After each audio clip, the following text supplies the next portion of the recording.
नमस्कार दोस्तों, progressive classes में आपका स्वागत है। इस वीडियो में हम जून मंथ के प्रतियोगिता दर्पण से संबंधित टॉप 100 एमसीक्यूज़ को डिटेल में करेंगे, जो आने वाले सभी एग्ज़ाम के लिए महत्वपूर्ण साबित होगा। इससे पहले अगर आप मार्च, अप्रैल और मई मंथ के टॉप एमसीक्यूज़ को नहीं देखे हैं तो आप उसे डिस्क्रिप्शन में दिए गए लिंक के थ्रू जाकर देख सकते हैं। दोस्तों, इस तरह का डिस्कशन किसी और चैनल पर नहीं मिलेगा, इसीलिए जो भी नए हैं चैनल को सब्सक्राइब कर लें, बेल आइकन प्रेस कर लें ताकि नोटिफिकेशन उनके पास जल्द पहुंचे और दोस्तों के साथ शेयर करें। तो स्टार्ट करते हैं। पहला क्वेश्चन है, पूर्वोत्तर को उग्रवाद मुक्त करने के लिए हाल ही में केंद्र सरकार, राज्य सरकार और किस विद्रोही समूह के बीच समझौते पर हस्ताक्षर हुआ? तो यह जो हस्ताक्षर हुआ है डीएनएलए और केंद्र सरकार और राज्य सरकार के बीच हुआ है। ये जो चारों आप देख रहे हैं ऑप्शन, ये जो हैं नॉर्थ ईस्ट के यूजी आउटफिट हैं। इनका फुल फॉर्म देख लेते हैं। उल्फा का मतलब होता है United liberation front of Asom. NLFT का मतलब होता है national liberation front of Tripura. DNLA का मतलब होता है दिमासा नेशनल लिबरेशन आर्मी। और एनएससीएन का मतलब होता है national socialist council of Nagaland. तो उल्फा जो है आसाम में एक्टिव है, एनएलएफटी त्रिपुरा में, डीएनएलए आसाम में और एनएससीएन जो है वो मणिपुर और नागालैंड में बेसिकली एक्टिव है। तो अभी हाल ही में न्यूज़ था कि 27 अप्रैल 2023 को असम के मुख्यमंत्री हेमंत बिश्व शर्मा, केंद्रीय गृह मंत्री अमित शाह और डीएनएलए के बीच त्रिपक्षीय शांति समझौता हुआ। और इस समझौते में डीएनएलए के जितने भी प्रतिनिधि थे वो हिंसा छोड़ने, हथियार और गोला बारूद के साथ आत्मसमर्पण इन्होंने किया और मुख्य धारा में शामिल होने की सहमति व्यक्त की। इस समझौते के बाद असम में जो है अब उग्रवादी समूह अब एक भी नहीं बचा है। सारे उग्रवादी समूह जो थे मुख्य धारा में आ चुके हैं। और इस समझौते के तहत केंद्र सरकार और राज्य सरकार जो है 500 करोड़ रुपये पुनर्वास के लिए और इन कैडरों के पुनर्वास के लिए और सर्वांगीण विकास के लिए 500 करोड़ रुपया देगी, जिससे इन डीएनएलए के जो भी कैडर ने समर्पण किया है उनका विकास और मुख्य धारा में ये शामिल हो सकें। नेक्स्ट क्वेश्चन पे आते हैं। हाल ही में पूर्वोत्तर के किन दो राज्यों के बीच सीमा समझौता संपन्न हुआ? तो ये जो सीमा समझौता हुआ है असम और अरुणाचल प्रदेश के बीच संपन्न हुआ है। ए नंबर हो जाएगा ऑप्शन। और ये जो समझौता था इसका बेसिकली जो नाम था वो नामसाई समझौता था। और नामसाई जो है वो अरुणाचल प्रदेश का एक जगह है। तो असम और अरुणाचल प्रदेश के बीच सीमा समझौता हुआ है। ये सीमा विवाद जो है वह 1972 से ही लगातार यह चलता आ रहा था। और यह जो है इन दोनों राज्यों के बीच एमओयू साइन हुआ, जिसमें कि असम के मुख्यमंत्री हेमंत बिश्व शर्मा और अरुणाचल प्रदेश के मुख्यमंत्री पेमा खांडू और केंद्रीय गृह मंत्री अमित शाह, इन तीनों के उपस्थिति में यह ज्ञापन हस्ताक्षर किया गया। और इस तरह जो है 1972 से चला आ रहा विवाद जो है यह सुलझ गया है। और इसमें खास बात यह है कि इन दोनों पड़ोसी राज्यों के 123 गांव के निवासियों को का ये जो विवाद था वह इससे सुलझ गया है। नेक्स्ट क्वेश्चन पे आते हैं। आम आदमी पार्टी को राष्ट्रीय दल का दर्जा मिलने के उपरांत वर्तमान में कुल कितनी राष्ट्रीय पार्टियां हो गई है? तो वर्तमान में जो है 6 राष्ट्रीय पार्टियां हो गई है। आम आदमी पार्टी के शामिल होने के बाद कौन कौन से राष्ट्रीय पार्टियां हैं पहले उनको देख लेते हैं। पहला है बीजेपी, सेकंड है कांग्रेस जिसे आईएनसी भी बोलते हैं, इंडियन नेशनल कांग्रेस। थर्ड में है बीएसपी, फोर्थ में है सीपीआई, फिफ्थ में है एनपीपी और सिक्स्थ में है आम आदमी पार्टी। और ये जो एनपीपी है ये नॉर्थ ईस्ट का पहला ऐसा पार्टी है जो कि राष्ट्रीय पार्टी बना है। एनपीपी नेशनल पीपुल्स पार्टी इसको बोलते हैं। आम आदमी पार्टी को जो है एक्चुअली नेशनल पार्टी के लिए कुछ क्राइटेरिया होता है तो उस क्राइटेरिया के तहत ही राष्ट्रीय पार्टी का दर्जा मिलता है। तो पहले उन क्राइटेरिया को देख लेते हैं। तो पहला जो क्राइटेरिया है उसमें ये होना चाहिए कि जो भी संबंधित दल है वो कम से कम 4 राज्यों में वो क्षेत्रीय पार्टी का मान्यता प्राप्त दल होना चाहिए। तो आम आदमी पार्टी को जो है इसी आधार पर दिया गया है। इसमें जो है 4 राज्य दिल्ली, गोवा, पंजाब और गुजरात में राज्य स्तरीय पार्टी का दर्जा इसे मिल गया था आम आदमी पार्टी को। इसी के तहत आम आदमी पार्टी को राष्ट्रीय दल का दर्जा मिला है। ये तो पहला कंडीशन हो गया। दूसरा जो कंडीशन है, पिछले लोकसभा तथा अथवा विधानसभा में के चुनाव में कम से कम 4 राज्यों में कुल पड़े वैध मत का यानी वैलिड वोट का 6% हो या अधिक मत प्राप्त हो, तथा इसके साथ साथ लोकसभा में कम से कम 4 सांसद हों, लोकसभा में 4 सांसद हो। और तीसरा जो क्राइटेरिया है वह है 3 या अधिक राज्यों में लोकसभा में कम से कम 2% लोकसभा सीट होनी चाहिए। तो ये जो है 3 क्राइटेरिया से ही कोई भी राज्य को कोई भी दल को राष्ट्रीय दल का दर्जा मिलता है। नेक्स्ट क्वेश्चन पे आते हैं। अखिल भारतीय बाघ आकलन 2022 के अनुसार भारत में कुल बाघों की संख्या कितनी हो गई है? तो ये इस आकलन के बाद जो है बाघों की कुल संख्या हो गई है 3167। तो ऑप्शन नंबर जो है सी हो जाएगा। प्रोजेक्ट टाइगर जो है 1973 में सबसे प्रोजेक्ट टाइगर की शुरुआत हुई थी और इसी के 50 वर्ष हो गए थे 2023 में। तो इसी के उपलक्ष्य में प्रोजेक्ट टाइगर के 50 वर्ष के उपलक्ष्य में एक कार्यक्रम रखा गया जो कि मैसूर विश्वविद्यालय में रखा गया था।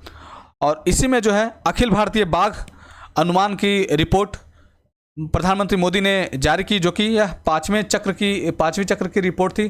तो आपको ये भी ध्यान रखना कि ये जो था ये 5वें चक्र का रिपोर्ट था और इसी में कुल बाघों की संख्या जो है 3167 इसमें बताई गई। इससे पहले जो है चौथी गणना में जो बाघों की संख्या थी वो 2967 थी और यह 2018 में इसकी गणना की गई थी। इससे पहले 2967 थी। इस तरह जो है टोटल बाघों की संख्या में 200 की वृद्धि हुई है। अगर प्रतिशत के रूप में अगर देखा जाए तो प्रतिशत के रूप में वृद्धि जो हुई है 6.97% की वृद्धि हुई है। और इसमें मैं बता दूं जब ये प्रोजेक्ट टाइगर की शुरुआत हुई थी 1973 में 1 अप्रैल 1973 को, तो उस समय जो बाघों की कुल संख्या थी वो मात्र 263 थी और उस समय जो थे बाघ अभ्यारण्य थे 9, लेकिन वर्तमान में जो है टोटल जो है 53 बाघ अभ्यारण्य हो गए हैं। आपको कमेंट में ये बताना है कि 53वां जो सबसे लेटेस्ट जो बाघ अभ्यारण्य बना है वह किस नाम से, उसका नाम क्या है और वह किस राज्य से संबंधित है। नेक्स्ट क्वेश्चन पे आते हैं। देश में प्रोजेक्ट टाइगर के कितने वर्ष पूरे होने के उपलक्ष्य में पीएम मोदी ने इंटरनेशनल बिग कैट्स अलायंस की घोषणा की? तो मैंने बताया इसमें 50 वर्ष हो गए हैं। 1973 में यह स्टार्ट हुआ था, तो यह इस तरह यह 50 वर्ष हो गए हैं। इसमें जो है मैसूर विश्वविद्यालय में मोदी जी ने विश्व के जो बिल्ली की जो प्रजातियां हैं वो बेसिकली 7 प्रजातियां हैं। मैं इसमें डिटेल में बता देता हूं। बिल्ली की 7 प्रजातियां, पहले तो वो देख लेते हैं कौन कौन सी 7 प्रजातियां हैं। तो इनमें है पहले शेर हो गया, बाघ हो गया, तेंदुआ हो गया, तेंदुआ के बाद आप देख लीजिए हेम तेंदुआ हो गया, हिम तेंदुआ, फिर हो गया प्यूमा और फिर हो गया जगुआर और एक लास्ट बच गया है चीता। तो ये जो है कैट के 7 प्रजाति हैं।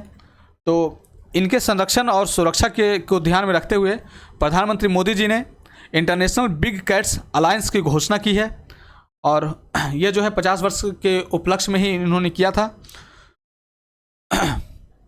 इससे क्या होगा कि जितने भी बिल्ली के प्रजाति के भी जितने भी 7 ये हैं उनका इससे सुरक्षा होगा।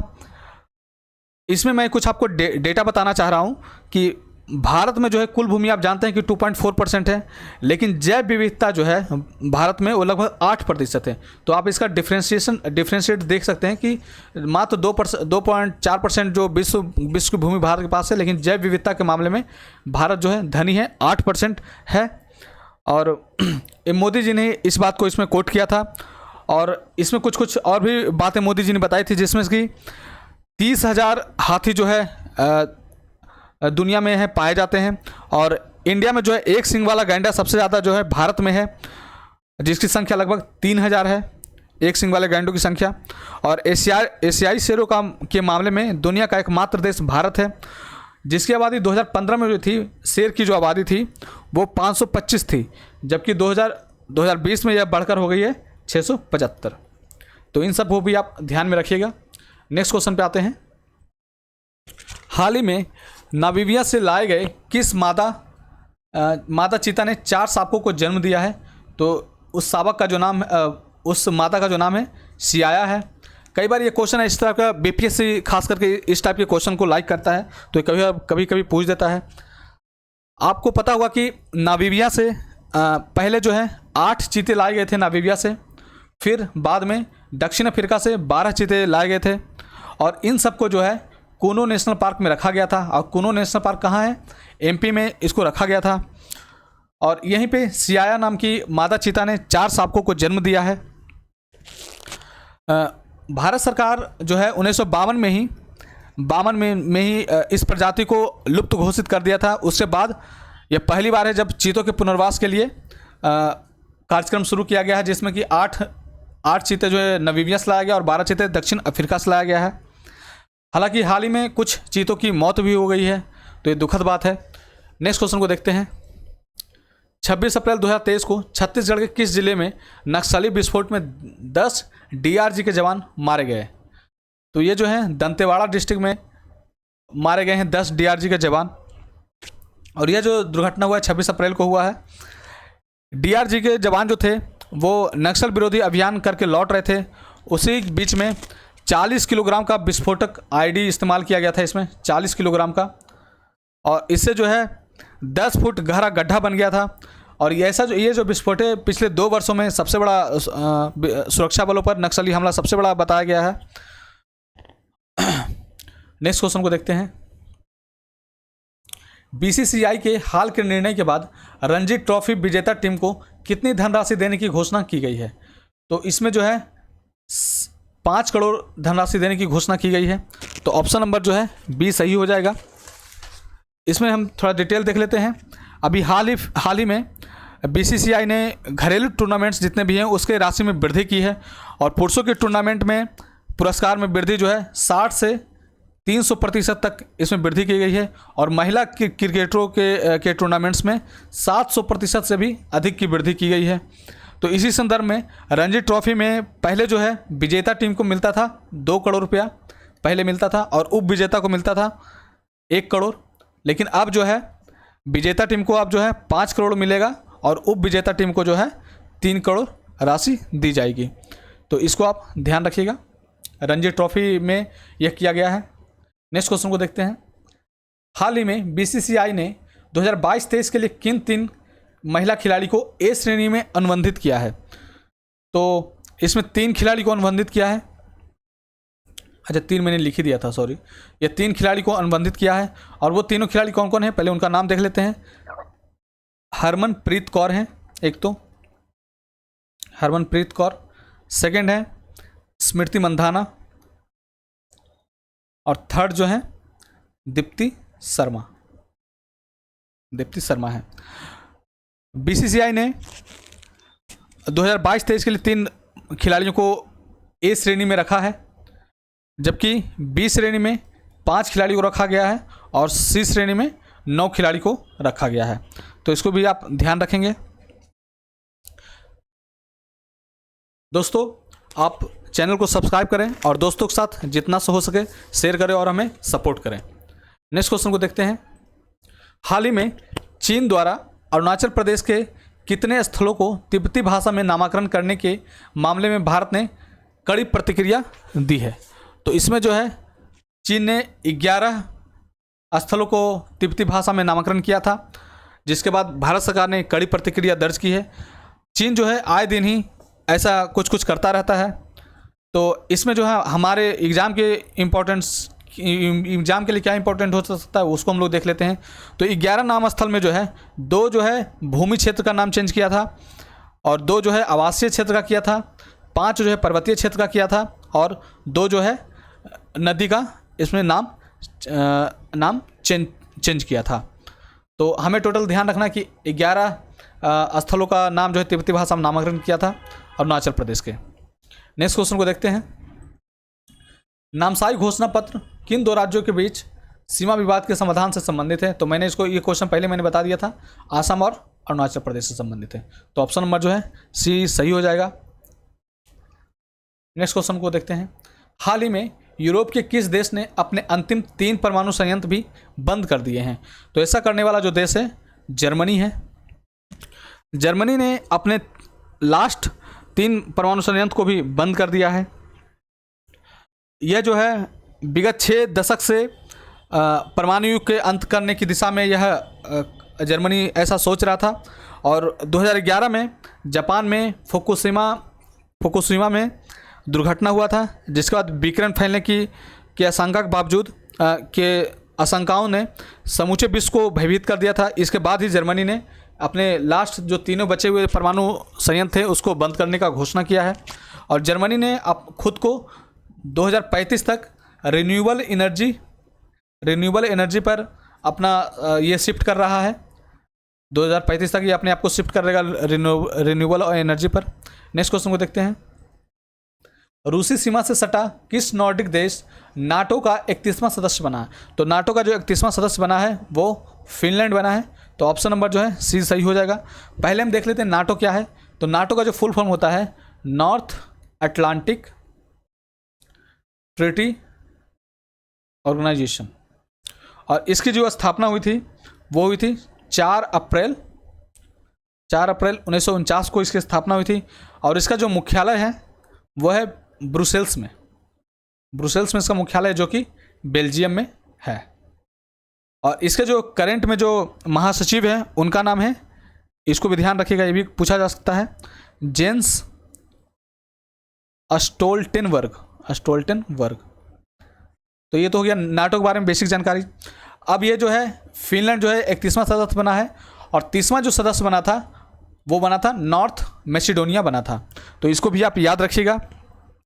और नाटो सदस्य की खास बात यह है कि इन संबंधित सदस्य देशों पर अगर किसी दूसरे देश का आक्रमण होता है तो ये सारे देश अपने पे आक्रमण मानते हैं और उसके बाद रिटेलिएट करते हैं। तो नेक्स्ट क्वेश्चन को देखते हैं। जिग्मे खेसर नामग्याल वांगचुक का हाल ही में भारत की यात्रा हुई किस देश के नरेश हैं? तो यह जो है भूटान के नरेश हैं। ये। नेक्स्ट क्वेश्चन को देखते हैं। ऑपरेशन कावेरी के तहत किस देश से 2185 भारतीयों को भारत वापस लाया गया? तो यह जो है सूडान से लाया गया है। तो ऑप्शन नंबर जो है सी नंबर सही हो जाएगा, सूडान सी हो जाएगा सही। सूडान में जो है गृह युद्ध अभी चल रहा था। उसके बाद वहाँ की कंडीशन बहुत ज़्यादा ख़राब हो गई थी और वहाँ पे सैन्य शासन हो गया है। इसी में कावेरी ऑपरेशन चलाया गया, जिसके तहत सऊदी अरब के रास्ते 2185 भारतीयों को भारत लाया गया। पहले सऊदी अरब लाया गया, फिर भारत लाया गया। और इसमें जो है INS सुमेधा, ये भी क्वेश्चन पूछा जा सकता है कि इसमें जो है कौन सा पोत जो है इससे संबंधित था। तो INS सुमेधा जो है इसको तैनात किया गया था। और 2 हरक्यूलस विमान को भी इसको जेद्दा में अड्डा तैयार किया गया था। तो इन सब को भी आप ध्यान रखिएगा। आपको बताना है कि सूडान की जो कैपिटल है वो क्या है। सूडान की कैपिटल आपको कमेंट में बताना है। नेक्स्ट क्वेश्चन को देखते हैं। संघाई सहयोग संगठन की रक्षा मंत्रियों की बैठक हाल ही में किस शहर में संपन्न हुई? तो यह जो हुई है नई दिल्ली में संपन्न हुई है।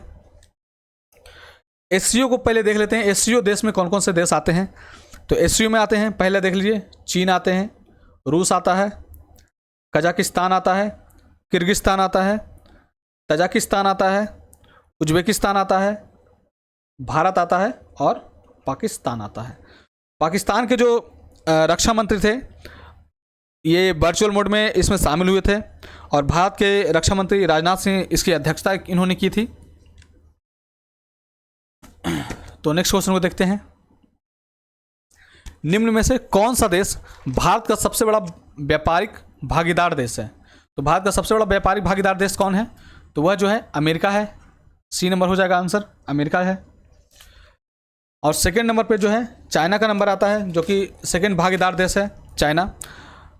इसमें कुछ देख लीजिए, 2011-12 में जो था, 2011-12 में भारत अमेरिका का द्विपक्षीय व्यापार जो था वह था 119.5 अरब डॉलर था।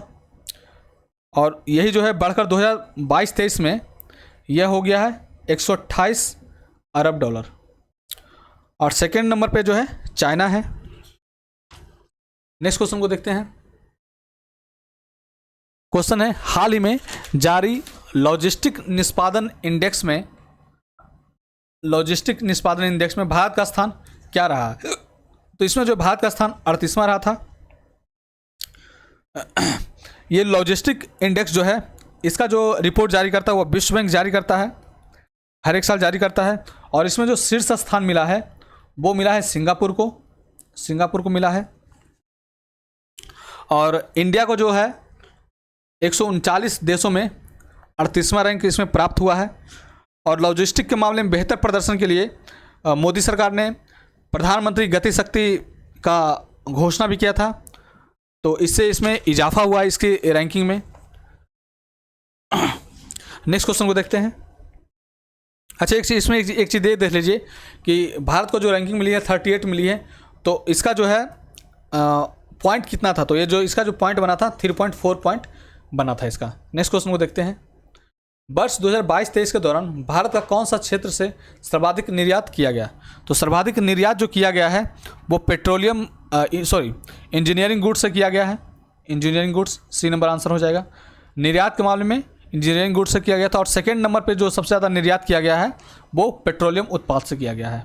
तो सेकंड नंबर पे है पेट्रोलियम उत्पाद और फर्स्ट पे है इंजीनियरिंग गुड्स। और इंजीनियरिंग गुड्स का जो वैल्यू था, कितने निर्यात जो किया गया था, इसका जो वैल्यू था 107 अरब डॉलर का इसको निर्यात किया गया था। नेक्स्ट क्वेश्चन पे आते हैं। नेक्स्ट क्वेश्चन है, वर्ष 2022-23 के दौरान भारत ने किस उत्पाद का सर्वाधिक आयात किया? तो आयात के मामले में सर्वाधिक किया है पेट्रोलियम एवं खनिज तेल, और इसकी जो वैल्यू थी वो थी 209 अरब डॉलर। और सेकंड नंबर पे जो आयात करने वाला है वो है इलेक्ट्रॉनिक उत्पाद। सेकंड नंबर पे है इलेक्ट्रॉनिक उत्पाद और टॉप पे है जो आयात में पेट्रोलियम और खनिज तेल है। नेक्स्ट क्वेश्चन है, विश्व में अरबपतियों की संख्या के मामले में भारत का स्थान क्या है? तो भारत का जो स्थान है वो तीसरा स्थान है। बी नंबर आंसर हो जाएगा। पहले देख लेते हैं, ये जो अरबपति की संख्या का है, ये जो है रिपोर्ट जारी करता है अमेरिकी कॉमर्शियल पत्रिका है जिसका नाम है फोर्ब्स। तो यह जो है फोर्ब्स द्वारा हर एक साल विश्व के अरबपतियों की सूची जारी करता है। और इसकी जो है फोर्ब्स की 37वीं रिपोर्ट थी यह।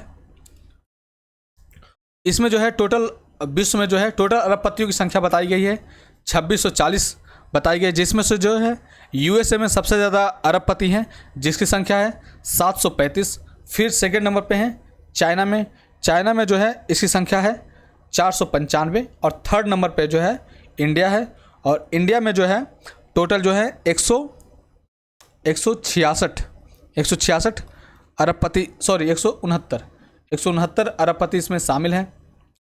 तो ये जो है थर्ड नंबर पे इंडिया आता है। और सबसे विश्व के जो सबसे अमीर अरबपति जो है उनका नाम है, ये इंपॉर्टेंट हो सकता है, बर्नार्ड एर्नॉल्ट। नेक्स्ट क्वेश्चन को देखते हैं। फोर्ब्स की अप्रैल 2023 की रिपोर्ट के मुताबिक विश्व के सबसे अमीर व्यक्ति कौन है? क्वेश्चन आ ही गया। तो ये जो है बर्नार्ड एर्नॉल्ट हैं जो कि फ्रांस के हैं। और इनकी कंपनी का जो नाम है मैं इसमें भी लिख देता हूँ, LVMH इनकी कंपनी का नाम है। और इनकी जो टोटल संपत्ति है ये जो है 211 अरब डॉलर है। और सेकंड नंबर पे जो आते हैं वो एलन मस्क आते हैं। एलन मस्क सेकंड सबसे अमीर व्यक्ति हैं, एलन मस्क।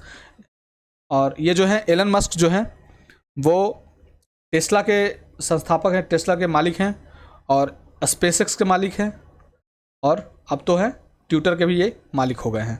और इनकी जो संपत्ति है वो 180 अरब डॉलर है। नेक्स्ट क्वेश्चन को देखते हैं।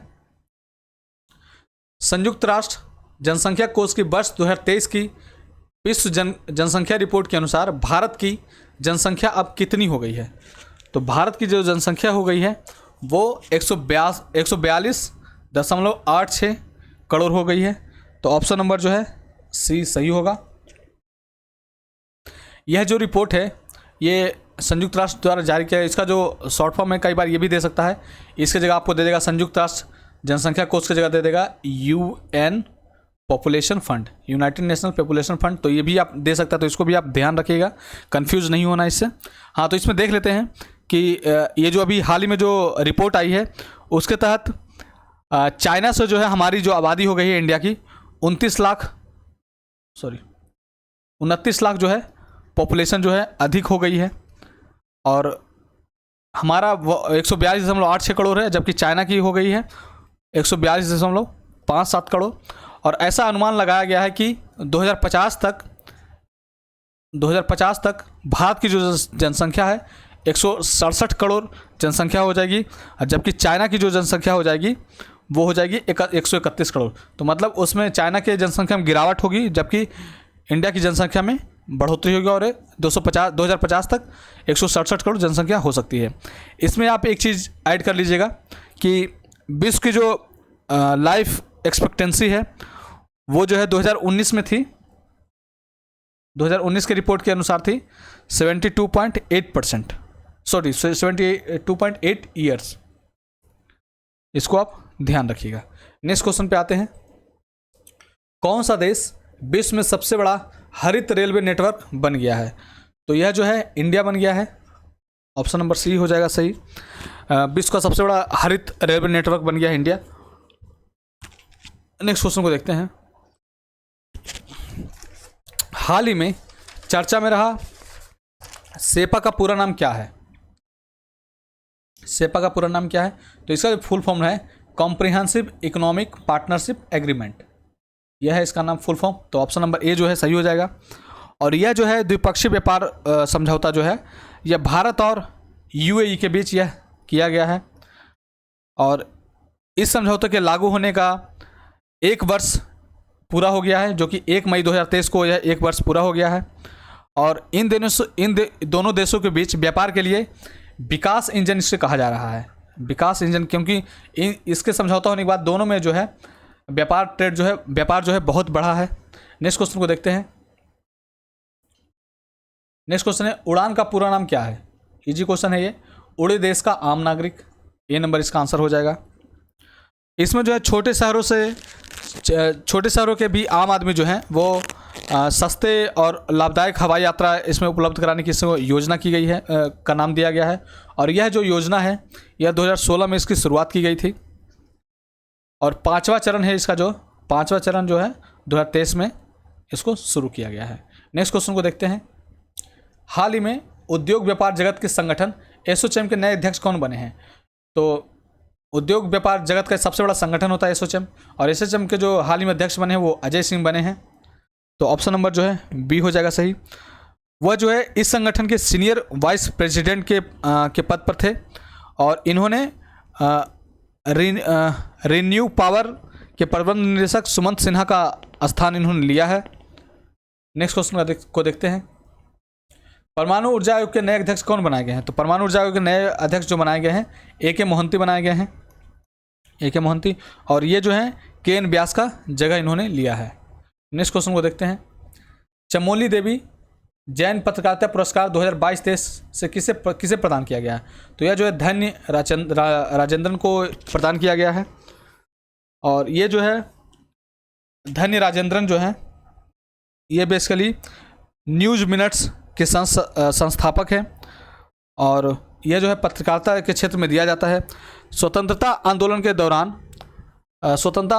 जेल जाने वाली पहली जैन महिला जो थी चमेली देवी थी, और इन्हीं के स्मृति के पर यह अवार्ड दिया जाता है। और इस अवार्ड की जो स्थापना की गई थी 1980 में इसकी स्थापना की गई थी, तब से यह दिया जा रहा है। और यह पुरस्कार जो है वो महिला पत्रकार को ही दिया जाता है, और ये पिछले 41 वर्षों से यह दिया जा रहा है। और धन्य राजेंद्रन को 2022-23 का चमोली देवी जैन पत्रकारिता पुरस्कार दिया गया है। नेक्स्ट क्वेश्चन देखते हैं। महाराष्ट्र भूषण 2022 से किस सामाजिक कार्यकर्ता को प्रदान किया गया है? तो यह जो है दत्तात्रेय नारायण को यह महाराष्ट्र भूषण 2022 प्रदान किया गया है। दत्तात्रेय नारायण जो है इनका एक अन्य नाम है, तो आप उनको भी ध्यान रखिएगा। इनका नाम है अप्पा साहेब धर्माधिकारी। तो ये भी अगर ऑप्शन में रहता तो आप इनको भी मारेंगे, अप्पा साहेब धर्माधिकारी। ये जो है महाराष्ट्र के प्रसिद्ध आध्यात्मिक नेता और सामाजिक कार्यकर्ता हैं। और इससे पहले जो है 2021 में जो है 2021 में आशा भोसले को भी यह सम्मान दिया गया है, और इससे पूर्व सचिन तेंदुलकर को भी दिया गया है, बाला साहब को भी दिया गया है। नेक्स्ट क्वेश्चन को देखते हैं। के बिरला फाउंडेशन के वर्ष 2022 का सरस्वती पुरस्कार से किसे नवाजा गया है? तो सरस्वती पुरस्कार से 2022 का जो है नवाजा गया है, उनको शिव शंकरी जी को नवाजा गया है। और यह जो है पहले ध्यान रखिएगा, ये जो है के बिरला फाउंडेशन द्वारा यह दिया जाता है। और के बिरला फाउंडेशन जो है 3 पुरस्कार को ऐसे 3 पुरस्कार को देती है। पहला तो हो गया सरस्वती पुरस्कार, दूसरा हो गया व्यास पुरस्कार, और तीसरा हो गया बिहारी पुरस्कार। तो ये 3 तरह के इसमें पुरस्कार दिया जाता है के बिरला फाउंडेशन को द्वारा। और शिव शंकरी को 2022 का सरस्वती पुरस्कार दिया गया है। इनका जो है एक संस्मरण जो है 2019 में प्रकाशित हुआ था, जिसका नाम है सूर्य, नाम याद रखिएगा, सूर्य वामसम। तो सूर्य वामसम के लिए सरस्वती पुरस्कार दिया गया है। तो आपको किताब के नाम से पूछ सकता है कि सूर्य वामसम के जो संस्करण के जो साहित्यकार कौन साहित्यकार हैं, तो ये है शिव शंकरी। और के बिरला फाउंडेशन जो है 8वीं अनुसूची में जो भी जितने भी भाषाएं हैं 22 भाषाएं, तो उसमें पिछले 10 वर्षों में कोई रचना उत्कृष्ट रचना के आधार पर इसको दिया जाता है। नेक्स्ट क्वेश्चन को देखते हैं। 32वां व्यास पुरस्कार 2022 किस साहित्यकार को प्रदान किया गया? तो 32वां व्यास पुरस्कार जो है यह दिया गया है डॉक्टर ज्ञान चतुर्वेदी को। तो ऑप्शन नंबर जो है 20 सही होगा। और ज्ञान चतुर्वेदी का एक उपन्यास था, 2018 में यह इसको विमोचन किया गया था, और इनका जो नाम था पागल खाना। तो यह पागल खाना उपन्यास के लिए ही इन्हें 32वां व्यास पुरस्कार दिया गया है। नेक्स्ट क्वेश्चन को देखते हैं। 32वां बिहारी पुरस्कार 2022 जिनकी रचना है पचरंग चोला पहर सखीरे के लिए दिया गया है, जिनका नाम है, तो यह किन्हें दिया गया है? जिनका होगा इसे, जिनका नाम है, तो यह जो है डॉक्टर माधव हांडा को दिया गया है। ऑप्शन नंबर जो है सी सही होगा। माधव हांडा के इनकी रचना जो है पचरंग चोला पहन सखीरे के लिए दिया गया है। और यह जो पुरस्कार जो है वह राजस्थानी में प्रकाशित किसी उत्कृष्ट रचना को दिया जाता है, तो ये भी आप ध्यान रखेंगे। अब देखते हैं नेक्स्ट क्वेश्चन। विजडन के leading cricketer of the year के लिए किस पुरस्कार व किस पुरुष एवं महिला क्रिकेटर को शामिल किया गया है? तो इसमें जो है वेन स्टोक्स और बेथ मुनी को इसमें शामिल किया गया है, तो सी नंबर ऑप्शन हो जाएगा। वेन स्टोक्स जो हैं वो इंग्लैंड के ऑलराउंडर हैं, और बेथ मुनी जो हैं वो ऑस्ट्रेलिया के खिलाड़ी हैं। ये जो विजडन जो है ये क्रिकेट का, इसको बाइबल भी कहा जाता है, क्रिकेट का बाइबल कहा जाता है। और ये जो है वार्षिक पत्रिका है, तो हर एक साल यह जारी करती है। तो 2023 का जो है ये बेन स्टोक्स और ऑस्ट्रेलिया के बेथ मुनी को ही leading cricketer of the year चुना गया है। और leading T20 cricketer of the year जो है ये भी ध्यान रखिएगा, leading T20 cricketer of the year जो है वो सूर्य कुमार यादव को चुना गया है, सूर्य कुमार यादव को। तो ये भी हो सकता है, क्वेश्चन पूछा जा सकता है। और वेन स्टोक्स जो है पिछले 4 साल में तीसरी बार यह सम्मान वेन स्टोक्स को प्रदान किया गया है। नेक्स्ट क्वेश्चन को देखते हैं। विजडन के वर्ष 2022 के 5 क्रिकेटरों में भारत की किस महिला क्रिकेटर को शामिल किया गया है? तो विजडन इसमें जो है हरमनप्रीत कौर को इसमें शामिल किया गया है, तो ऑप्शन नंबर ए सही होगा। और हरमनप्रीत कौर के साथ साथ न्यूजीलैंड के टॉम ब्लेंडल व डेरिल मिशेल को भी इसमें शामिल किया गया है। और इससे पहले जो है 2021 में जो है जसप्रीत बुमराह को इसमें शामिल किया गया था। 5 क्रिकेटरों को में से जसप्रीत बुमराह को 2022 में शामिल किया गया था, और 2023 में हरमनप्रीत कौर को इसमें शामिल किया गया है। नेक्स्ट क्वेश्चन को देखते हैं। भारतीय मूल के किस अमेरिकी संख्याविद को अंतर्राष्ट्रीय सांख्यिकी पुरस्कार 2023 से सम्मानित किया गया है? तो यह जो सम्मान प्रदान किया गया है प्रोफेसर CR राव को प्रदान किया गया। ऑप्शन नंबर सी जो है सही हो जाएगा। यह जो है प्रोफेसर CR राव जो है ये भारतीय मूल के अमेरिकी सांख्यिकीविद है और गणितज्ञ भी हैं। और ये यह जो है पुरस्कार जो है अंतर्राष्ट्रीय सांख्यिकी पुरस्कार जो है 2 वर्ष में दिया जाता है एक बार, और इसमें जो है $80,000 जो है इसमें प्रदान किया जाता है। और यह सांख्यिकी के क्षेत्र में इसे नोबेल पुरस्कार कहा जाता है, सांख्यिकी का नोबेल पुरस्कार इसे कहा जाता है, तो ये भी ध्यान रखिएगा। और प्रोफेसर CR राव को इससे पहले जो है शांति स्वरूप भटनागर पुरस्कार से सम्मानित किया गया है। भारत सरकार ने पद्म विभूषण से भी इन्हें सम्मानित किया है और पद्म विभूषण और भूषण दोनों से ही सम्मानित किया है। नेक्स्ट क्वेश्चन पे आते हैं। हाल ही में संपन्न फेमना मिस इंडिया 2023 का खिताब किसने जीता? तो ये जो है खिताब जीता है नंदिनी गुप्ता ने, और नंदिनी गुप्ता जो हैं राजस्थान की कोटा डिस्ट्रिक्ट की रहने वाली हैं। तो ये फाइनल में इन्होंने ये जीता। और सेकंड जो रनअप जो रही थी वो श्रेया पूजा रही थी जो कि दिल्ली की हैं। और ये नंदिनी गुप्ता जो है अभी जो मिस इंडिया वर्ल्ड 2023 का जो होगा ये जो है इन्होंने जीता है। तो इसके बाद है जो कि इसमें मिस वर्ल्ड में ये प्रतियोगिता में शामिल होंगी। मिस वर्ल्ड में भारत का प्रतिनिधित्व करेंगी नंदिनी गुप्ता। नेक्स्ट क्वेश्चन को देखते हैं। हाल ही में किसे फ्रांसीसी सम्मान प्रदान किया गया है? तो फ्रांसीसी सम्मान जो है किरण नडार को सम्मानित किया गया। तो ऑप्शन नंबर 20 सही हो जाएगा। यह जो है सम्मान जो है कला के क्षेत्र में उत्कृष्ट योगदान तथा भारत फ्रांस सांस्कृतिक संबंध को बढ़ावा देने के क्षेत्र में दिया जाता है। और ये किरण नडार जो है वो शिव नडार की पत्नी है और शिव नडार जो है HCL के संस्थापक हैं। तो इन्हें सम्मान पे यह प्रदान किया गया है। और ये जो है फ्रांस का सर्वोच्च नागरिक पुरस्कार है जिसे इंग्लिश में इसे बोलते हैं, ये भी दे सकता है कि knight of the legion of honour पुरस्कार से किन्हें सम्मानित किया गया है? तो किरण नडार को। तो ऐसे भी क्वेश्चन पूछा जा सकता है। नेक्स्ट क्वेश्चन पे आते हैं। हाल ही में मुंबई में 68वें फिल्म फेयर पुरस्कारों के वितरण में किस फिल्म को सर्वश्रेष्ठ फिल्म का अवार्ड मिला? तो यह जो है गंगूबाई काठियावाड़ी को यह पुरस्कार दिया गया है। 68वां फिल्म फेयर का सर्वश्रेष्ठ फिल्म का अवार्ड इसे दिया गया है। और इसके जो निर्देशक थे वो उनका नाम है संजय लीला भंसाली। संजय लीला भंसाली इसके निर्देशक हैं। और इसमें जो है 68वें फिल्म फेयर पुरस्कार में सर्वश्रेष्ठ अभिनेत्री का जो अवार्ड मिला है वो आलिया भट्ट को मिला है। ये भी आप ध्यान रखिएगा। नेक्स्ट क्वेश्चन पे आते हैं। 68वें फिल्म फेयर पुरस्कार में सर्वश्रेष्ठ अभिनेता के रूप में किसे चुना गया है?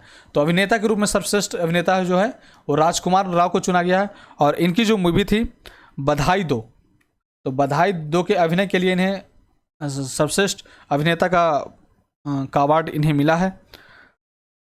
नेक्स्ट क्वेश्चन को देखते हैं।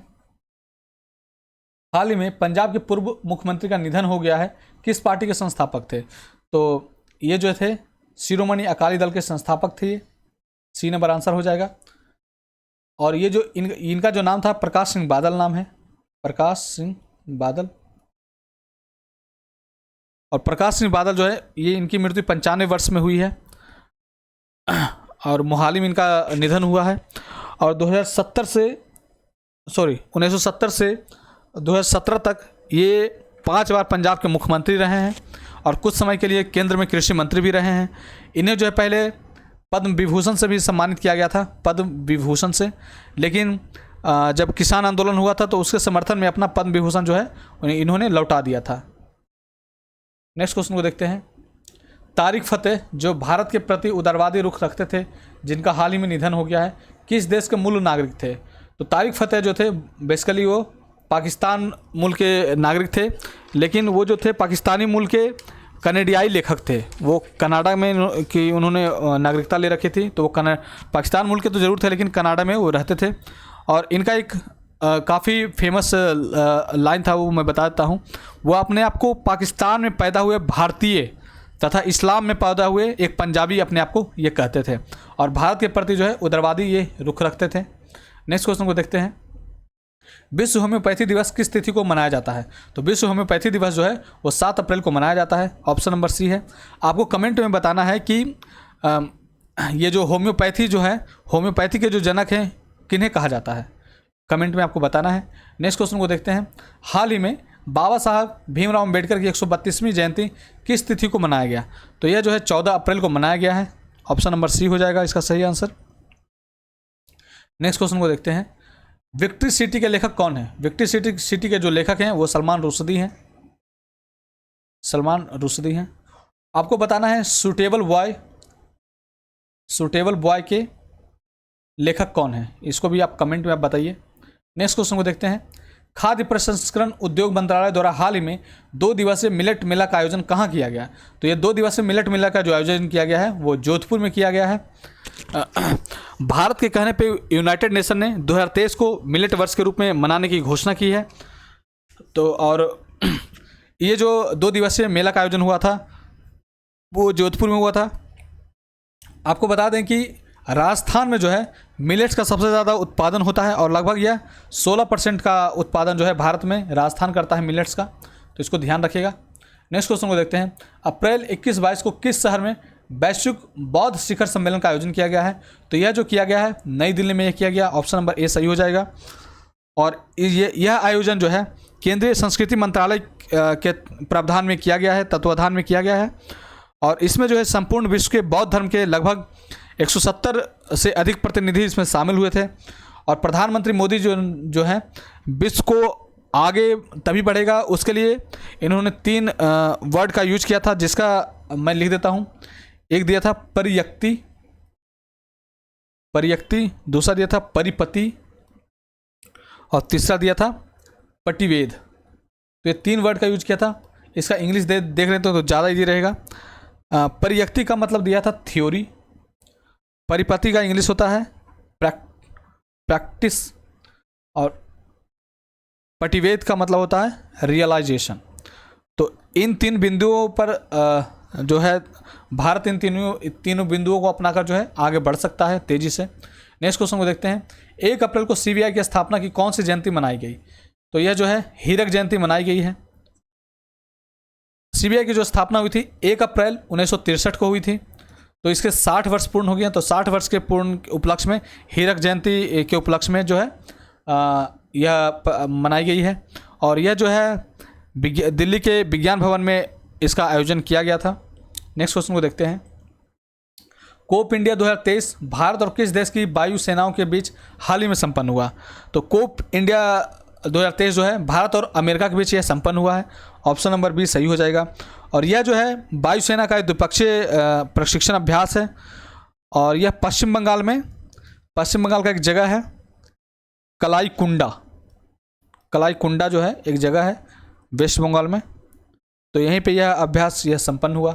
नेक्स्ट क्वेश्चन को देखते हैं। हाल में बहुपक्षीय सैनिक अभ्यास ओरियन, यह इंपॉर्टेंट है काफ़ी, ओरियन किस देश में संपन्न हुआ? तो ओरियन जो है बेसिकली यह फ्रांस में संपन्न हुआ। और यह जो है बहुपक्षीय वायुसैनिक अभ्यास है और यह फ्रांस का एक जगह है। फ्रांस का एयर एंड स्पेस फोर्स के एक जगह का नाम है माउंट डे मार्सन। तो इस जगह पर यह संपन्न हुआ। और इसमें जो है भारतीय वायुसेना के राफेल जो था, राफेल विमानों को इसमें शामिल किया गया। और यह राफेल विमान जो था पहला विदेशी अभ्यास था जिसमें यह शामिल हुआ।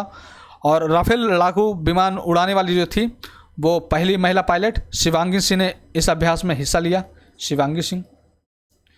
तो इन सबको भी ध्यान रखिएगा। नेक्स्ट क्वेश्चन पे आते हैं। एक्सरसाइज अजय वॉरियर 2023 किन 2 देशों के बीच हाल ही में संपन्न हुआ? तो अजय वॉरियर जो है भारत और ब्रिटेन के बीच होता है। और यह जो है ब्रिटेन के सैलिसबेरी ग्राउंड में यह हुआ था, सैलिसबेरी ग्राउंड में यह संपन्न हुआ। और यह द्विवार्षिक प्रशिक्षण अभ्यास है। इसका जो छठा और जो लास्ट हुआ था 2021 में हुआ था, जो कि उत्तराखंड के चौबटिया जगह में हुआ था। यह चौबटिया 2021 वाला। तो इन सबको भी आप याद रखेंगे। नेक्स्ट क्वेश्चन पे आते हैं। हाल ही में संपन्न नौसैनिक अभ्यास सिलिनेक्स 2023 कोलंबो में हुआ किन 2 देशों के बीच होता है? सिलिनेक्स SLI से आप श्रीलंका को आप कंसीडर करिएगा। तो भारत और श्रीलंका के बीच यह संपन्न हुआ।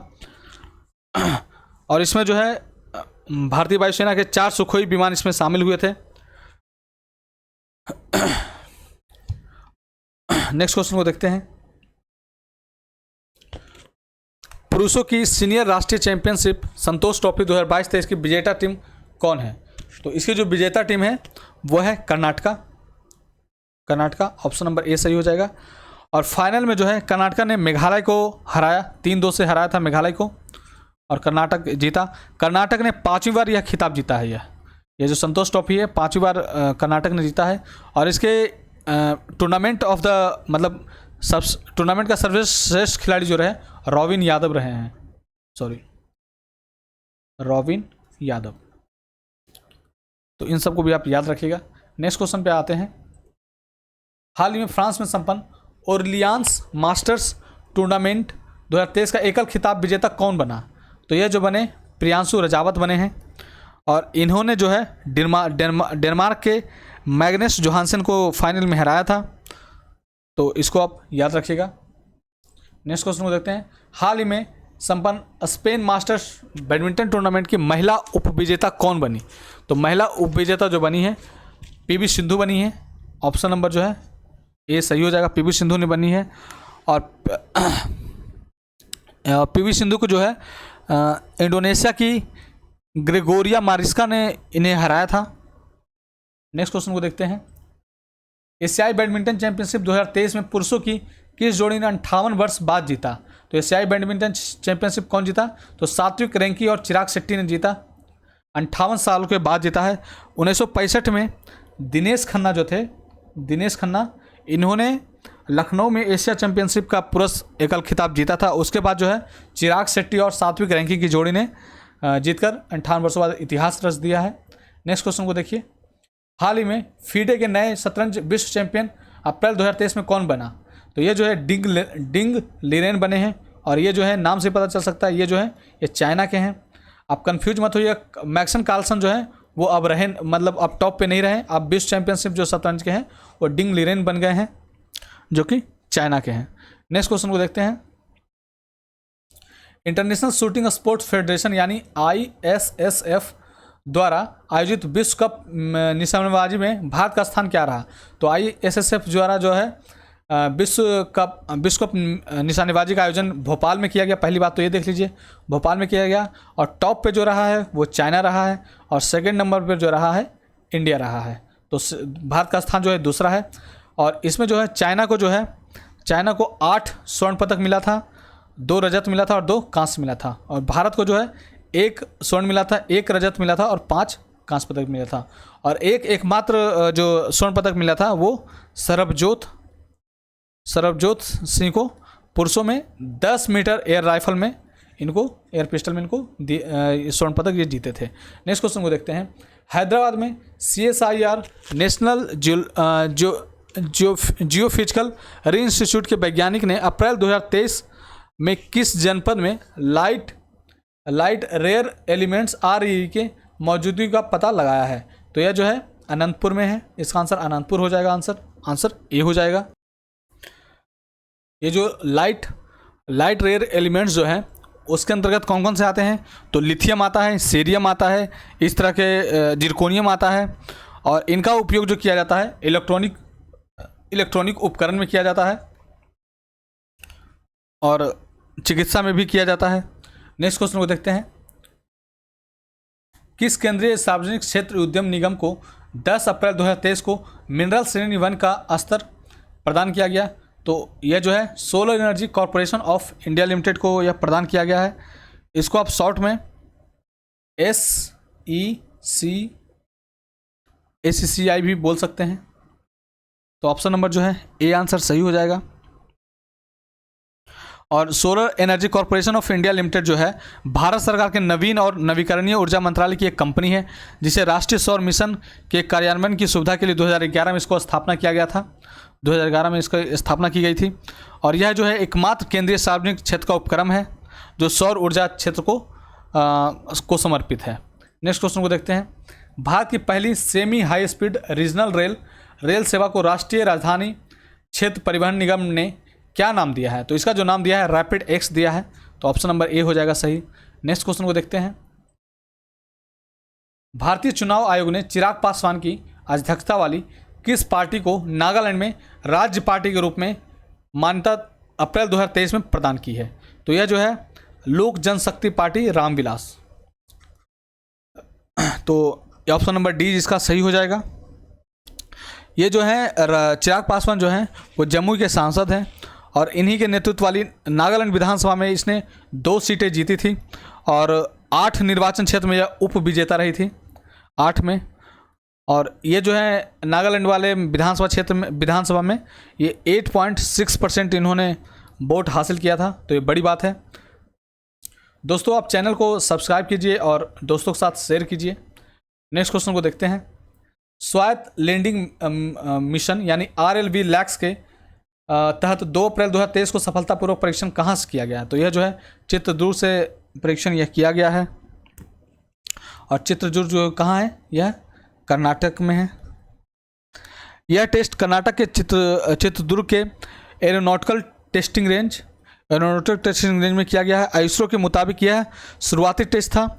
रीयूजेबल लॉन्च व्हीकल सैटेलाइट भेजने के बाद वापस धरती पर लौट आएगा जिसके जरिए दोबारा किसी और सैटेलाइट को लॉन्च किया जा सकेगा। नेक्स्ट क्वेश्चन पे आते हैं। पहली बार देश में किस नगर में कोई मेट्रो नदी के पानी के नीचे बनी सुरंग से होकर 12 अप्रैल 2023 को निकाली? तो यह जो है कोलकाता में निकाली है। ऑप्शन नंबर ए सही हो जाएगा।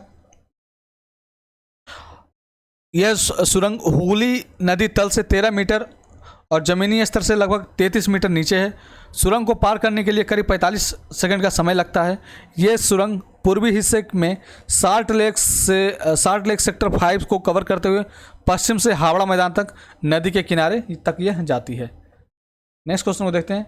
असम का कौन सा डांस 13 अप्रैल 2023 को Guinness book of world record में शामिल हुआ? तो यह जो है बिहू डांस है। बिहू डांस जो है Guinness book of world record में शामिल हुआ है। लंदन में गिनीज वर्ल्ड रिकॉर्ड का मुख्यालय है और उन्हीं के उपस्थिति में 11,304 नर्तक और 2548 ढोल वादक इसमें शामिल थे। और यह जो है यह इवेंट जो है गुवाहाटी के सरू सजय स्टेडियम में किया था। इसमें नाम लिख देता हूँ, सरू सजय स्टेडियम में इस इवेंट का प्रस्तुति दिया गया था। और इसमें जो है बिहू डांस को Guinness book of world record में शामिल किया गया है। नेक्स्ट क्वेश्चन पे आते हैं। इसरो ने 22 अप्रैल 2023 को PSLV C-55 है ये C-55 रॉकेट से किस देश के 2 सैटेलाइट सफलतापूर्वक लॉन्च किए? तो यह जो है सिंगापुर के लॉन्च किए हैं। ऑप्शन नंबर जो है सी नंबर सही हो जाएगा। नेक्स्ट क्वेश्चन पे आते हैं।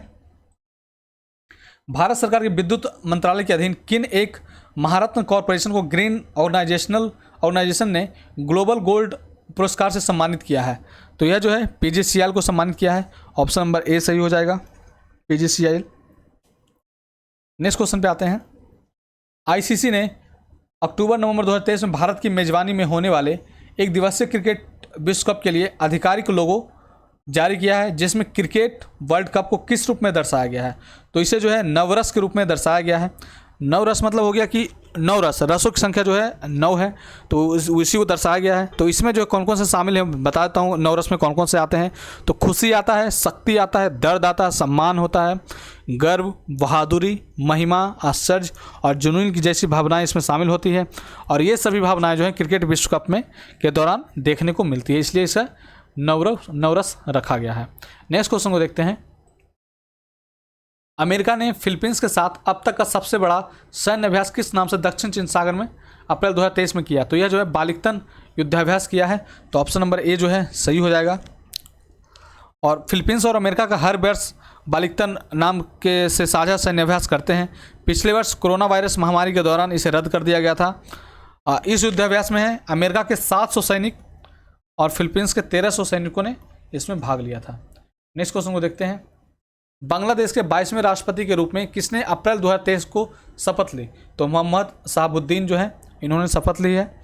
मोहम्मद शहाबुद्दीन, इनका पूरा नाम जो मोहम्मद शहाबुद्दीन चुप्पू है। मोहम्मद शहाबुद्दीन चुप्पू है। नेक्स्ट क्वेश्चन को देखते हैं। भारत को किस संयुक्त राष्ट्र आयोग में जनवरी 2024 से 4 वर्ष के लिए अप्रैल 2023 में चयनित किया गया है? तो यह जो है संयुक्त राष्ट्र सांख्यिकी आयोग के लिए चयनित किया गया है। और इसके साथ साथ एड्स कार्यक्रम के लिए भी चयनित किया गया है। एड्स कार्यक्रम समन्वय बोर्ड के सदस्य के रूप में चयनित किया गया है, तो इसको भी आप ध्यान रखिएगा। नेक्स्ट क्वेश्चन पे आते हैं। 19 अप्रैल 2023 की शाम नासा का एक रिटायर्ड कौन सा सैटेलाइट उत्तरी अफ्रीका के सहारा रेगिस्तान में गिरा? तो यह जो है नासा का एक रिटायर्ड सैटेलाइट जो था उत्तरी अफ्रीका में गिरा, उसका नाम था रेसी स्पेसक्राफ्ट। ये भी क्वेश्चन जो है इंपॉर्टेंट होता है। नेक्स्ट क्वेश्चन को देखते हैं। और ये जो था बेसिकली स्पेस क्राफ्ट जो था ये सन की स्टडी करने के लिए भेजा गया था। नेक्स्ट क्वेश्चन को देखते हैं।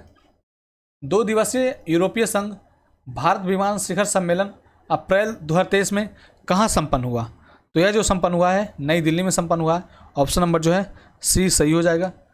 अब नेक्स्ट क्वेश्चन पे आते हैं।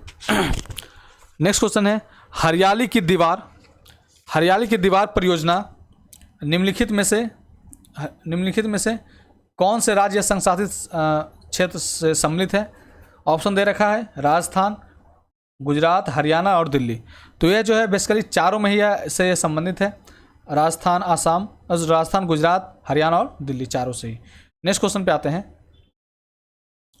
समाचारों की सुर्खियों में रही बेली और बोमन, ये मैंने पिछले वाले प्रतियोगिता दर्पण में करवाया था इसको। बेली और बोमन का संबंध निम्नलिखित में से किससे है? तो यह जो है ऑस्कर पुरस्कार विजेता द एलिफेंट विस्पर से रिलेटेड है। तो ऑप्शन नंबर जो है ए सही हो जाएगा। नेक्स्ट क्वेश्चन को देखते हैं। निम्नलिखित कथनों पर विचार कीजिए। इंटरनेशनल बिग कैट अलायंस प्रधानमंत्री मोदी द्वारा लॉन्च किया गया है, मैंने बताया था इसमें सही है। इंटरनेशनल बिग कैट अलायंस विश्व के 7 कैट्स बाघ, शेर, तेंदुआ, हिमतेंदुआ, पहाड़ी बिलाव, जगुआर, चीता के संरक्षण में बचाव केंद्रित है। तो ये दोनों ही स्टेटमेंट जो है वो सही है। तो ऑप्शन नंबर जो है सी नंबर सही हो जाएगा इसका। नेक्स्ट क्वेश्चन पे आते हैं। नेक्स्ट क्वेश्चन है भारत निर्वाचन आयोग द्वारा अप्रैल 2023 में किए गए निर्णयानुसार निम्नलिखित में से किस राजनीतिक दल से राष्ट्रीय राजनीतिक दल का दर्जा वापस ले लिया गया है? तो इसमें मैं बताता हूँ टीएमसी को लिया गया था, वापस किया गया है, एनसीपी को वापस किया गया है और सीपीआई को किया गया है। तो इन तीनों को देख लीजिए। तो तृणमूल कांग्रेस हो गया, टीएमसी हो गया, रांकपा हो गया और कम्युनिस्ट पार्टी हो गया। तो 1, 2, 3 हो जाएगा इसका आंसर। तो पहला नंबर इसका आंसर सही हो जाएगा। नेक्स्ट क्वेश्चन को देखते हैं। मोदी ने मार्च 2023 को वाराणसी में पब्लिक ट्रांसपोर्ट के लिए रोपवे परियोजना का शिलान्यास किया है। इस बारे में कौन सा कथन सत्य है? तो पहला स्टेटमेंट दे रखा है भारत विश्व में तीसरा तथा वाराणसी भारत का पहला शहर होगा जहां सार्वजनिक परिवहन हेतु रोपवे का इस्तेमाल किया जाएगा। तो ये सही स्टेटमेंट है। वर्तमान में बोलीविया के लोपेड और मैक्सिको के में रोपवे का इस्तेमाल सार्वजनिक परिवहन हेतु किया जाता है, ये भी सही है। वाराणसी में रोपवे का निर्माण स्विट्जरलैंड की कंपनी वार्थोलेट और national highway logistic private limited कर रही है। तो तीनों जो स्टेटमेंट आप याद रखिएगा, ये तीनों स्टेटमेंट जो है वो सही है पब्लिक ट्रांसपोर्ट से रिलेटेड। तो ए बी सी आंसर हो जाएगा, सी नंबर। नेक्स्ट क्वेश्चन को देखते हैं। विश्व का सबसे लंबा प्लेटफॉर्म निम्नलिखित में से किस स्टेशन पर है?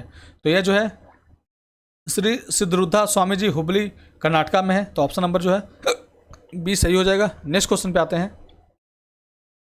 वित्तीय वर्ष 2022-23 में प्रत्यक्ष कर संग्रह के मामले में निम्नलिखित शहरों का कौन सा क्रम बढ़ते कर संग्रह सही है? तो यह जो है सबसे पहला जो आ जाएगा वो हो जाएगा, पहला आ जाएगा मुंबई, पहला नंबर पे मुंबई हो जाएगा, फिर हो जाएगा दिल्ली, फिर हो जाएगा बेंगलुरु, फिर हो जाएगा चेन्नई। तो ऑप्शन नंबर जो है ए सही हो जाएगा। नेक्स्ट क्वेश्चन पे आते हैं।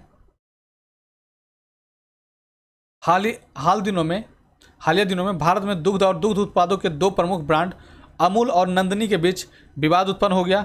नंदनी किस राज्य का प्रमुख दूध ब्रांड है? तो नंदनी जो है, नंदनी दूध ब्रांड जो है यह कर्नाटका का है।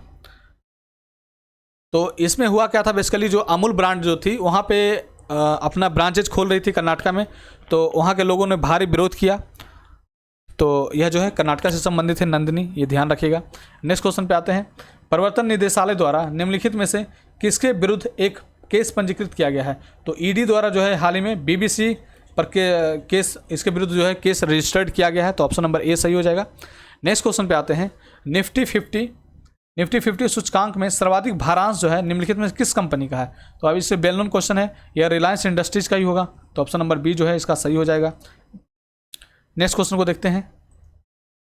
राष्ट्रीय न्यायिक विज्ञान विश्वविद्यालय यानी NFSU का पहला विदेशी परिसर निम्नलिखित में से किस शहर में स्थापित किया गया है? तो यह जो किया गया है युगांडा का जिंजा शहर में किया गया है। तो ऑप्शन नंबर जो है ए नंबर सही हो जाएगा। नेक्स्ट क्वेश्चन को देखते हैं। R21 यानी मैट्रिक्स M के बारे में निम्नलिखित कथनों पर विचार कीजिए। यह एक मलेरिया रोग के बारे में बेसिकली बताया जा रहा है। यह मलेरिया रोग के लिए एक विकसित विश्व की पहली और एकमात्र वैक्सीन है, विश्व की एकमात्र वैक्सीन है। और दूसरा दे रखा है, यह वैक्सीन ऑक्सफोर्ड विश्वविद्यालय द्वारा विकसित की गई, ये भी सही है। और मलेरिया के लिए सही है, तो है ही।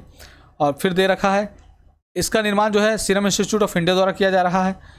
अफ्रीकी देश घाना में 5 से 36 माह के बच्चों को यह वैक्सीन लगाई जाएगी। तो तीनों स्टेटमेंट जो है वो बेसिकली सही है, तो डी नंबर जो है इसका आंसर सही हो जाएगा। तीनों स्टेटमेंट जो है सही है। नेक्स्ट क्वेश्चन को देखते हैं। नेक्स्ट क्वेश्चन है ZY 194 सॉरी 19489 क्या है? तो यह जो है एक मलेरिया रोधी दवा है। तो ऑप्शन नंबर जो है ए सही हो जाएगा इसका आंसर। और यह जो है जायडस लाइफ साइंसेज द्वारा विकसित किया गया है, और जिसके एक खुराक लेने से ही मलेरिया ठीक हो जाता है। इसे मेडिसिन्स ऑफ मलेरिया वेंचर के सहयोग से तैयार किया गया है। नेक्स्ट क्वेश्चन को देखते हैं। सिकल सेल एनीमिया बीमारी के बारे में क्वेश्चन है। तो सिकल सेल एनीमिया के बारे में निम्नलिखित कथनों पर विचार कीजिए। पहला स्टेटमेंट दे रखा है सिकल सेल एनीमिया एक अनुवांशिक विकार है, तो यह जेनेटिक बीमारी है, सही है, पहला स्टेटमेंट सही है। सिकल सेल एनीमिया के अंतर्गत ऑक्सीजन की कमी के कारण लाल रक्त कोशिकाओं का आकार अंडाकार हो जाता है, तो अंडाकार हो जाता है इसका RBC का आकार जो है, तो ये भी सही है। सिकल सेल एनीमिया सर्वाधिक रोगी भारत में है, तो ये गलत है। संघीय बजट 2023-24 में वर्ष 2047 तक सिकल सेल एनीमिया के उन्मूलन हेतु एक मिशन प्रारंभ किए जाने की घोषणा की है, तो सही है। तो इसका जो सर्वाधिक जो रोगी है भारत में नहीं है, तो ये स्टेटमेंट को छोड़कर बाकी सही है। तो 1, 2, 4 जो है स्टेटमेंट सही है। तो ऑप्शन नंबर जो है डी नंबर इसका सही हो जाएगा आंसर। नेक्स्ट क्वेश्चन पे आते हैं 91। भारत के किस शहर में वाटर मेट्रो सेवा सर्वप्रथम प्रारंभ की गई है? तो यह वाटर मेट्रो जो सेवा प्रारंभ की गई कोच्चि में प्रारंभ की है। ऑप्शन नंबर जो है बी सही हो जाएगा। नेक्स्ट क्वेश्चन पे आते हैं। भारत के किस शहर में अंडर वाटर मेट्रो का संचालन शुरू हुआ है? तो यह जो हुआ है यह कोलकाता में हुआ है। ऑप्शन नंबर सी सही हो जाएगा। ये क्वेश्चन पहले भी कवर करवा दिया गया है। नेक्स्ट क्वेश्चन को देखते हैं। फोर्ब्स की अरबपति की वर्ष 2023 की सूची में रिलायंस इंडस्ट्रीज के मुकेश अंबानी को सबसे धनी भारतीय बताया गया है। इस सूची में दूसरे सबसे धनी भारतीय कौन है? तो फर्स्ट नंबर पे तो जो है अंबानी जी हैं, मुकेश अंबानी, और सेकंड नंबर पे हैं गौतम अडानी हैं। तो सेकंड नंबर पे गौतम अडानी हैं। नेक्स्ट क्वेश्चन को देखते हैं। फोर्ब्स के उपयुक्त आकलन में सबसे धनी भारतीय महिला किसे बताया गया है? तो सबसे धनी भारतीय महिला जो है सावित्री जिंदल को बताया गया है। तो ऑप्शन नंबर जो है डी सही हो जाएगा। नेक्स्ट क्वेश्चन पे आते हैं। अग्रलिखित में से किसके विदेशी व्यापार में व्यापार शेष भारत के अनुकूल रहता है? तो भारत के अनुकूल जो रहता है वह है सेवाओं का व्यापार जो है, इसमें जो है व्यापार जो है भारत के अनुकूल रहता है, क्योंकि सर्विस भारत सबसे ज़्यादा प्रोवाइड करता है। यहाँ से लोग जाते हैं बाहर काम करने के लिए। तो ऑप्शन नंबर बी सही हो जाएगा। और आज का ये लास्ट क्वेश्चन है।